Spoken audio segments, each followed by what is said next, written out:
Saddest deaths Demon Slayer anime hasn't mentioned yet. Part 2. Kotoha Hashibira. Kotoha Hashibira was the mother of Inosuke Hashibira. After giving birth to Inosuke, she had to escape from her abusive husband to protect his child and ended up in the cult led by Upper Moon 2, Doma, who took a liking to her and spared her life. After realizing that Doma was a demon, she immediately escaped, which was futile as Doma managed to chase her down to a cliff. Fans were heartbroken by Kotoha's decision to throw Inosuke into a river, hoping that he could survive while she was eaten by Doma. But before that, I'm interrupting you guys a little bit, but as you can see, 99% of you guys haven't subscribed to the channel. I'd really appreciate you guys if you do. That also motivates me for creating much more amazing content every day. I wish I can see the subscribe percentage go up after this video. Kyojiro Flame Pillar Rengoku. And finally, the death of the brightly burning, flame-breathing user that is Kyojiro Rengoku.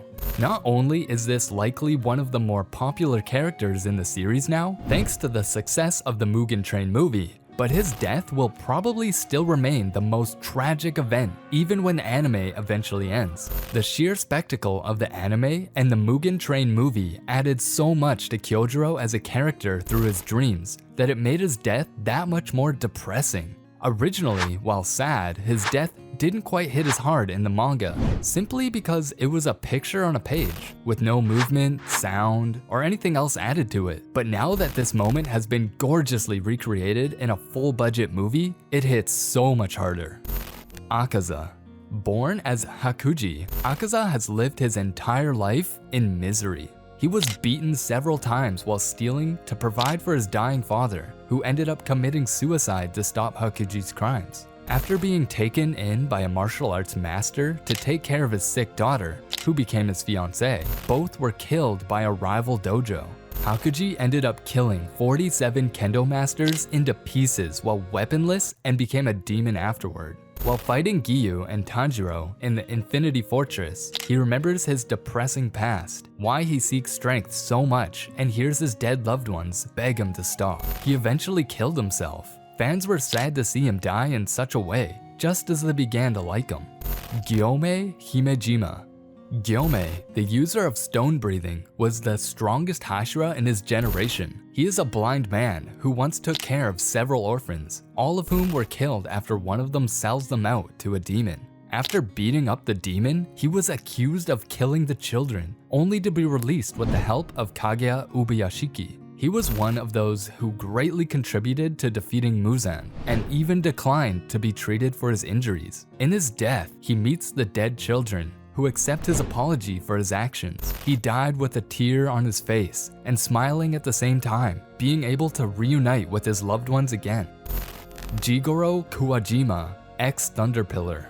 Jigaro Kuwajima, the previous Thunder Pillar of the Demon Slayer Corps, is such a lovable character. He's the one who raised and trained Zenitsu, who is undoubtedly one of the most disliked main characters by the audience. But in comparison to Zenitsu, Jigaro is such a charismatic and gentle, mostly, old man. He loved Zenitsu like his own grandson, put up with his absurd cowardice, and was constantly helping others. But his death was anything but sweet, as the poor man forced himself to commit seppuku as a way of atoning after his protege, Kaigaku, defected and became a demon. And because no one else was there beside him to cut his head off, which was customary for those committing seppuku, Jigaro bled out slowly and went through a lot of unnecessary pain. Genya Shinazugawa. Genya Shinazugawa is one of those characters in Demon Slayer that readers and viewers tend not to even realize they like until it's too late. When he first appears, Genya is a bully and a jerk to everyone around him.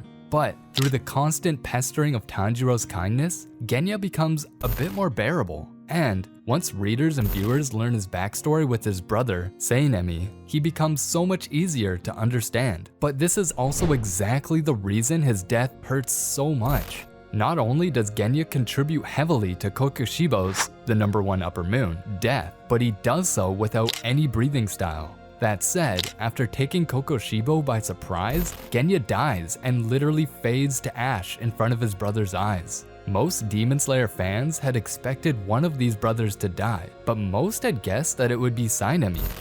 Deaths are another thing, but do you know some amazing relationships in Demon Slayer and their conclusions? If not, you should definitely check out the left video on your screen. If watched, check this new one.